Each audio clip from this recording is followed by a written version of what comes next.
À la une de l'actualité, à l'occasion du 50e anniversaire du Niger ce mercredi, le président Mahamadou Issoufou a exhorté son armée à tout mettre en œuvre pour libérer les 39 otages de Boko Haram. Au Congo, les salariés du plus grand hôpital public du pays ont poursuivi ce mercredi une grève illimitée avec service minimum à Brazzaville pour réclamer 2 mois d'arriérés de salaire. Et puis, en obtenant le nombre de voix nécessaires au Parlement pour empêcher l'ouverture d'un éventuel procès, le président Michel Temer a une nouvelle fois sauvé son mandat ce mercredi.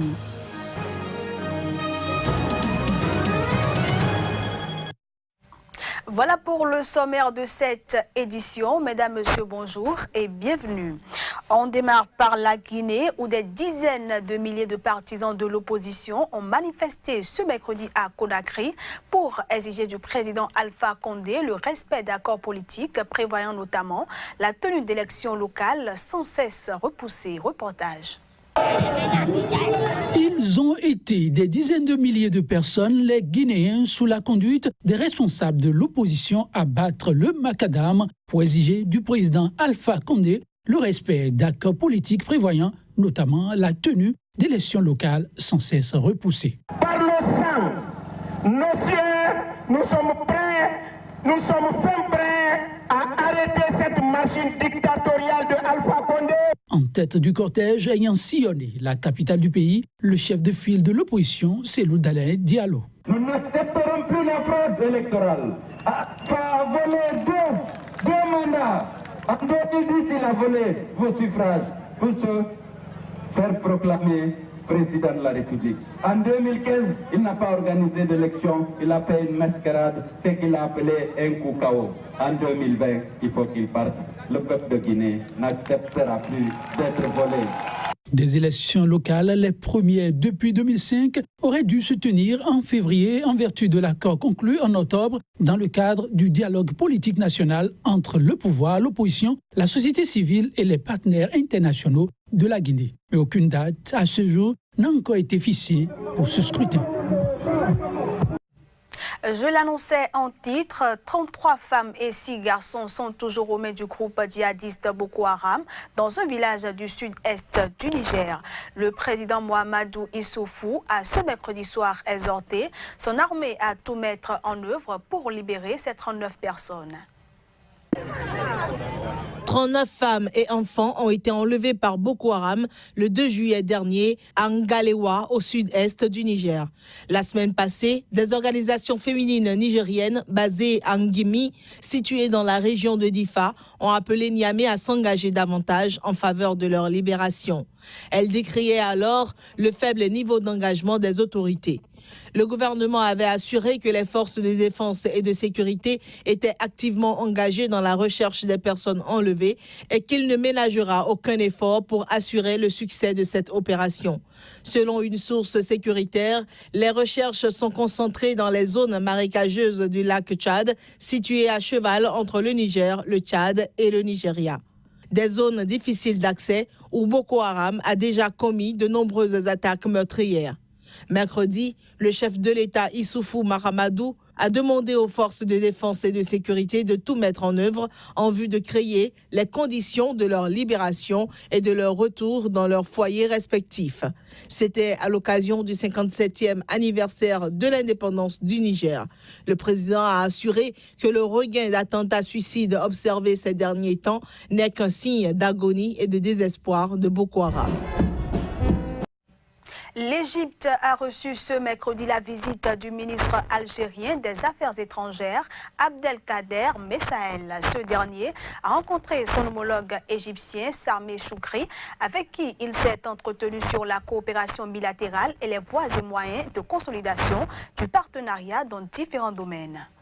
En visite au Caire ce mercredi, le ministre algérien des Affaires étrangères, Abdelkader Messael, a rencontré son homologue égyptien Sameh Choukri. Les deux hommes ont discuté du conflit libyen ainsi que des questions de sécurité.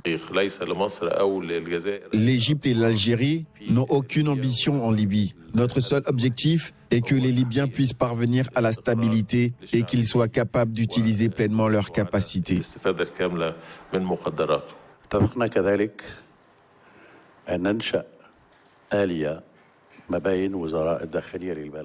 Nous avons également décidé d'établir un mécanisme entre les ministres de l'Intérieur des deux pays. Ce mécanisme a pour but d'assurer la coordination entre l'Algérie et l'Égypte, qu'il s'agisse de problèmes de sécurité entre nos pays ou de facilitation du déplacement des Algériens et des Égyptiens.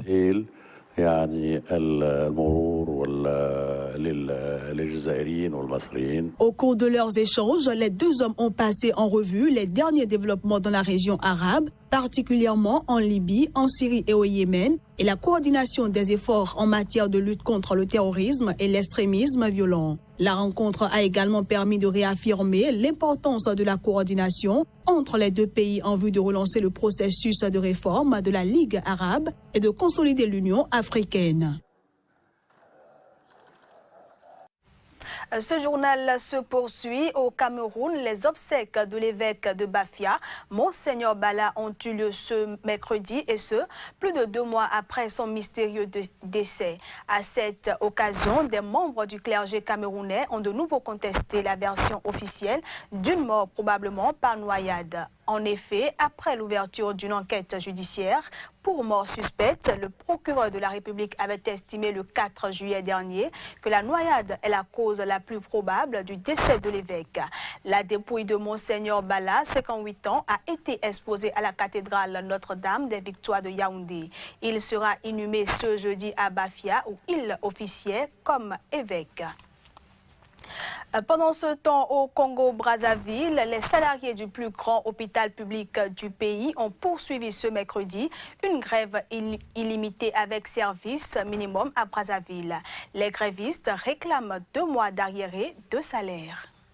Pour réclamer 2 mois d'arriérés de salaire, les indemnités de fin de carrière, les allocations familiales, les salariés du plus grand hôpital public du Congo ont poursuivi ce mercredi une grève illimitée avec service minimum à Brazzaville. L'intersyndicale des travailleurs du CHU est à l'origine de cette grève commencée ce mardi. Selon le directeur général du CHU, Jérémy Mouyokani, la situation que connaît le plus grand hôpital public du pays est due au fait que ses ressources propres ne supportent pas la masse salariale qui est très importante.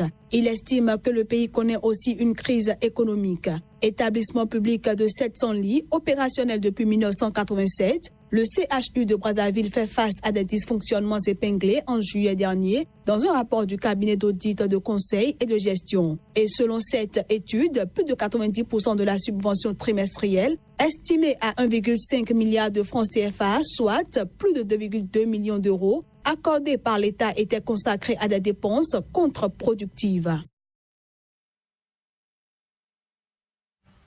Drame vers le nord de Madagascar. Au moins 34 personnes sont mortes dans l'accident d'un autocar qui transportait de jeunes fidèles protestants. L'accident a eu lieu à 112 km de la capitale malgache, Antananarivo. Des dizaines de morts découlent d'un accident de bus survenu au nord de Madagascar. D'après un responsable de la communication de la gendarmerie, le véhicule a mal abordé une montée et est tombé dans un ravin d'environ 20 mètres. Il a par la suite pris feu. 12 corps calcinés ont été sortis du véhicule. L'hôpital central de la capitale d'Antananarivo a publié mardi un communiqué annonçant la mort de 18 autres personnes. À ce bilan s'ajoutent 4 autres victimes décédées dans un hôpital proche du lieu de l'accident, portant le total à 34 décès. C'est inimaginable ce qui s'est passé parce que la voiture était en bon état. Les papiers du véhicule étaient en règle. Ma femme et mes enfants étaient parmi les passagers. J'ai de la famille qui est morte. Non, je ne me sens pas responsable de ce qui s'est passé parce que je les ai transportés dans les règles. Les papiers étaient en règle. Ça aurait pu arriver à n'importe qui, comme tous les accidents. Ce n'est pas dû à une erreur de ma part. La voiture a fait 3 tonneaux, puis a pris feu. Ensuite, quelqu'un est venu à mon secours. On m'a tiré du véhicule et une fois que je suis sorti, j'ai senti que mon pied était tordu. Le car emmenait plus d'une centaine de passagers du centre vers une réunion de jeunes fidèles protestants au nord. Les accidents meurtriers ne sont pas rares à Madagascar. Vote des députés sur un procès pour corruption contre Michel Temer. Le président conservateur du Brésil a une nouvelle fois sauvé son mandat ce mercredi malgré sa mise en accusation. Ce, en obtenant le nombre de voix nécessaires au Parlement pour empêcher l'ouverture d'un éventuel procès. Les images. La chance a de nouveau souri au président brésilien. Michel Temer échappe belle à l'ouverture d'un procès à son encontre. Alors que le vote était toujours en cours, l'opposition n'était plus en mesure de rassembler la majorité des 2/3 qui auraient donné le feu vert à la Cour suprême pour inculper le chef de l'État et l'écarter du pouvoir pour 6 mois. Le vote des députés implique que l'affaire sera classée, chose que peine à digérer l'opposition qui a vivement protesté. Mais le président de la Chambre essaie de calmer les esprits. En tant que président de la Chambre des députés, mon rôle est celui d'un arbitre. La chose la plus importante aujourd'hui est que nous avons atteint au haut quorum un résultat qui exprime la volonté de la Chambre, indépendamment de ceux qui approuvent de la majorité. Ils n'ont gagné que le premier tour. Le second, ce sont les charges attendues pour obstruction de justice qui doivent être présentées par les procureurs. Je ne pense pas que le gouverneur sera assez fort pour gérer ces nouvelles accusations. Ils ont déjà abattu beaucoup de leurs cartes. Le plus grand pays d'Amérique latine évite ainsi un deuxième changement brutal à la tête de l'État en un peu plus d'1 an au Brésil, après la destitution pour maquillage de comptes publics de Dilma Rousseff. En attendant, le président Michel Temer va tenter de tirer bénéfice de sa victoire facile pour mettre en œuvre des mesures d'austérité qu'il estime indispensables pour sortir le Brésil de la récession. Une dernière information pour finir cette édition. En Centrafrique, l'Organisation des femmes centrafricaines tient son congrès ordinaire. On retrouve notre correspondant Hubert-Marie Djamani pour le point. Les congressistes sont venus de toutes les préfectures du pays. Les événements de 2013 n'avaient pas permis aux femmes de se retrouver et d'échanger sur leur organisation commune. À l'issue du présent congrès, l'OFCA a eu de nouveaux textes de base adaptés aux réalités et aux besoins actuels des femmes de Centrafrique et un nouveau bureau exécutif démocratiquement élu par des vaillantes femmes dans la démocratie. Émanation de notre Assemblée souveraine va désormais gérer avec efficacité l'avenir de notre organisation. L'OFCA est traversé par plusieurs courants. Le nouveau bureau entend réconcilier les femmes pour les impliquer davantage dans l'œuvre de reconstruction nationale. Fort de tout cela, les femmes ont un rôle central à jouer en cette période de reconstruction nationale. D'abord parce qu'elles sont donneuses de vie, parce qu'elles élèvent et éduquent les enfants, parce qu'en période de crise, même quand les hommes sont partis, elles sont souvent seules à assumer la survie de la famille et parce qu'habituées à soulager, elles savent sans doute mieux prévenir. Gageons que toutes les femmes de bonne volonté ne manqueront pas de saisir l'opportunité que leur offre la nouvelle direction de l'Organisation des femmes centrafricaines. Plus que jamais, l'heure est à la réconciliation et au relèvement du pays.